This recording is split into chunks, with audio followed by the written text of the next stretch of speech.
ভদ্র শ্বশুর মাছ উঠেছে অনেক। তো মামা যে বড় মাছে শেষ থাকবো না, সব মিলিয়ে বসে যাওয়ার কারণে মাছ পাইছে, এটাকে হচ্ছে ঢেলে নিচ্ছে। হ্যালো এভরিওয়ান, আসসালামু আলাইকুম। সবাই কেমন আছেন? আশা করতেছি ভালো আছেন। আমিও ভালো আছি আল্লাহর রহমতে। জামাই যতই পুরাতন হোক না কেন, জামাই আদরটা শ্বশুর বাড়িতে একটু ভিন্ন রকমই হয়, তাই না? কিন্তু মেয়ের জামাই হিসেবে আমার জামাইটা মনে হয় একটু বেশি ভদ্র। শ্বশুর বাড়িতে আসলে তার কোনো রকম কোনো চাহিদা নাই। আমার আম্মু মানে তার শাশুড়ি মা যেভাবেই রান্না করে দিবে সে সেভাবেই হচ্ছে খেয়ে নিবে। শুধুমাত্র একটু মাছের আইটেমটা হলে একটু বেশি খুশি হয়। তাই ভাইয়া আর মামা চলে আসছে পুকুর থেকে মাছ ধরার জন্য। আর আমার ছোটবেলা থেকে একটা মজার অভ্যাস কি জানেন, আব্বু মাছ ধরুক বা ভাইয়া মাছ ধরুক, আমি পিছন পিছন ব্যাগ আর বালতি নিয়ে থাকবো। আমার এই জিনিসটা এত বেশি ভালো লাগে, মাছ ধরতে দেখা, মাছ ধরা। আর প্রথম জালে মামার এত পরিমাণ মাছ উঠছে, আমরা সবাই দেখেই পুরো অবাক হয়ে গেছি। পুরো জাল ভর্তি করেই হচ্ছে মাছ উঠেছে। এতদিন জানতাম আমরা ভাই বোন দুজনই হচ্ছে মৎস্যরাশি, এখন দেখি আমার জামাইও মৎস্যরাশি। তার উদ্দেশ্যেই কিন্তু আজকে জালটা মারা হয়েছে। এখন দেখেন জাল ভর্তি হয়ে হচ্ছে মাছ উঠেছে। বড় একটা কাতল মাছ উঠেছে, অনেকগুলো পাঙ্গাস মাছ, তেলাপিয়া মাছ, সব মিলিয়ে পুরো জাল ভরাই হচ্ছে মাছ। আমরা সবাই মিলে হচ্ছে মাছগুলো খুলে নিচ্ছিলাম, ভাইয়া, আমি, আমার মামা। তো মামা যেহেতু অনেক ভালো জাল মারতে পারে, মানে আমি ভাইয়া ওদের থেকে হচ্ছে মামা অনেক ভালো পারে, তাই মামাকেই হচ্ছে আনিয়ে নিলাম।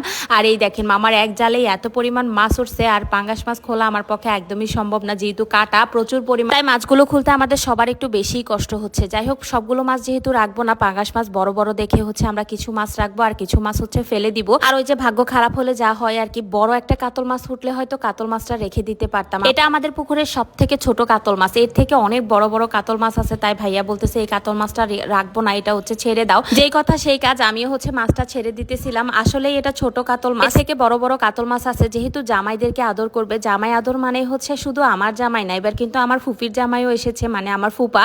তো দুই জামাইকে হচ্ছে ভালো করে আদর আপ্যায়ন করার জন্য বড় একটা মাছের দরকার আমাদের। আর চেষ্টার কোনো শেষ থাকবো না। যেহেতু ওখানে ময়লা ছিল, তাই আমরা হচ্ছে ঘাটে নিয়ে আসলাম জালটাকে। এখানে অনেকগুলো পাঙ্গাস মাছ, মানে জাল থেকে হচ্ছে পাঙ্গাস মাছগুলো খুলতে অনেক কষ্ট হচ্ছিল। একটা জালেই আমাদের পুরো 1 ঘন্টার মতো সময় নষ্ট করে দিছে। আমরা এটা নিয়েই হচ্ছে মানে মন খারাপ করতেছিলাম যে এই জালে যদি এতগুলো মাছ না উঠতো, হয়তো আমরা হচ্ছে অন্য জালগুলো মেরে বড় একটা মাছ এতক্ষণে ধরে ফেলতে পারতাম। তো কি আর করার, এখন হচ্ছে এই ছোট ছোট মাছগুলো ফেলে দিতে হবে।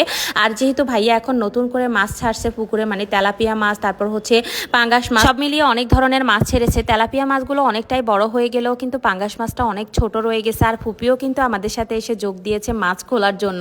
তো এই তো আমরা সবাই মিলে মাছ খুলে এখন হচ্ছে জাল মারা শুরু করে দিছে মামা আবার। আর এই খাপে হচ্ছে একটাও মাছ উঠে নাই। তারা দুজন মিলে হচ্ছে পুরো পুকুরের পাড় জুড়ে হচ্ছে জাল মেরে চলে আসছে। আমি যেহেতু ওদিকে ময়লা ছিল আমি যেতে পারি নাই, তো এদিকে তারা হচ্ছে বড় একটা মাছ পাইছে। এটা কি মাছ আমি জানি না, আপনারা যারা নাম জানেন তারা কিন্তু কমেন্ট করে জানাবেন। তো এই তো আমাদের রান্না বান্নার সময়ও হয়ে গেছে, এখন হচ্ছে আমরা এই মাছটা নিয়ে রান্না করতে দিয়ে দিই। আর একটা বড় মাছেই আমরা অনেক বেশি খুশি হয়ে গেলাম। পুরো মানে আমাদের হচ্ছে প্ল্যানিং সাকসেস হয়ে গেছে। তো এই মাছটা হচ্ছে অনেকক্ষণ হয়েছে ভাইয়ারা ধরেছে, তাই এটা হচ্ছে মরে একদম অবস্থা খারাপ হয়ে গেছে। তো যাই হোক, এই তো আমি হচ্ছে এখন নিয়ে যাচ্ছি। আর এখন হচ্ছে লাস্ট মুহূর্তে আমার জাল মারার পালা। আর দেখি আমার জালে কি মাছ উঠে। আমি কিন্তু অত বেশি জাল মারার এক্সপার্ট না, কিন্তু যেভাবেই মারি সেভাবেই হচ্ছে মাছ উঠে মাশাল্লাহ দিলে। জানি না এটা কি আমার মৎস্যরাশির কারণে কিনা হতে পারে।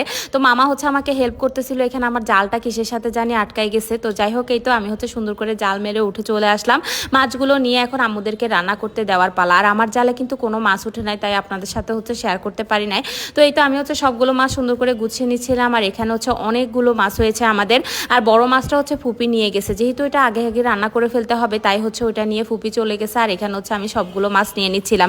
যেহেতু আম্মু আর চাচি এখন আলাদা থাকে, তাই হচ্ছে আমাদের দুইজনের জন্যই হচ্ছে যেহেতু অনেকগুলো মাছ হয়েছে, তাই আমরা হচ্ছে এখন গিয়ে এগুলো ভাগাভাগি করে নিব। মানে চাচি কিছু মাছ নিবে, আম্মু কিছু মাছ নিবে, দুজন মিলে হচ্ছে রান্না বান্না করবে। এই যে এখন প্রায় দুপুর 1টার মতো বাজে, কখন যে রান্না করবে কখন কি করবে আমি বুঝতেছি না। সবগুলো মাছ সুন্দর করে হচ্ছে ঢেলে নিচ্ছিলাম। আর এই মাছগুলো রান্না করলে এত বেশি মজা হবে। আমার যেহেতু পাঙ্গাস মাছ অনেক বেশি পছন্দের, আর শাওন সাহেব কিন্তু পাঙ্গাস মাছ একদমই খায় না, তেলাপিয়া মাছ তো খায় না বললেই চলে। দুইটা মাছই হচ্ছে তার খুবই অপছন্দের, কিন্তু বড় মাছটা হচ্ছে তাদের জন্য রান্না করে নিবে। যেহেতু আমার ফুপা আছে, তারপর হচ্ছে শাওন সাহেব আছে, তো সব মিলিয়ে হচ্ছে আমাদের খাবার দাবার টেবিলে দেওয়া শেষ। আর সব মিলিয়ে আজকে রান্নার আইটেমে অনেক কিছু আছে। সবাই মিলে হচ্ছে খেতে বসে যাওয়ার কারণে আর রান্নাটা শেয়ার করতে পারি নাই। আমি হচ্ছে একটু গোসল করতে গিয়েছিলাম ব্যস্ততার কারণে, আর সব কিছু শেয়ার করতে পারি নাই। সবাই অলরেডি খাওয়া দাওয়া শুরু করে দিছে। পোলাও, রোস্ট, টিকিয়া, গরুর মাংস, খাসির মাংস, তারপর মাছ, সব কিছু মিলিয়ে হচ্ছে অনেক অনেক আইটেম। তো এই তো আম্মুরা হচ্ছে সবাইকে বেড়ে দূরে খাওয়াচ্ছিল। যেহেতু আমরা মানুষ অনেকজন, মানে সবাই মিলে হচ্ছে জয়েন্ট ফ্যামিলিতে থাকলে যা হয় আর কি। এখন যদিও আলাদা আলাদা থাকে আম্মু চাচিরা, তারপরও সব কিছু একসাথেই হয় বেশিরভাগ সময়। তো এই তো সব মিলিয়ে হচ্ছে মানে এত বেশি ভালো লাগতেছে। আসলে গ্রামে আসলে গ্রামের মজাটাই অন্যরকম হয়। তো এই তো এখন হচ্ছে আমরা খাওয়া দাওয়া শেষ করে রুমে এসে দেখি যে আমার 2 রাজকন্যা ঘুমাইতেছে। এই যে সুনাইরা মনির ঘুমানোর স্টাইলটা একটু আপনাদের সাথে শেয়ার করি। করি আর আরিশা মনিও ঘুমাচ্ছে। আর আজকের মতো ভিডিওটা এখানে শেষ করবো। সবাই ভালো থাকবেন, সুস্থ থাকবেন, দেখা হবে নেক্সট ব্লগে। আল্লাহ হাফেজ।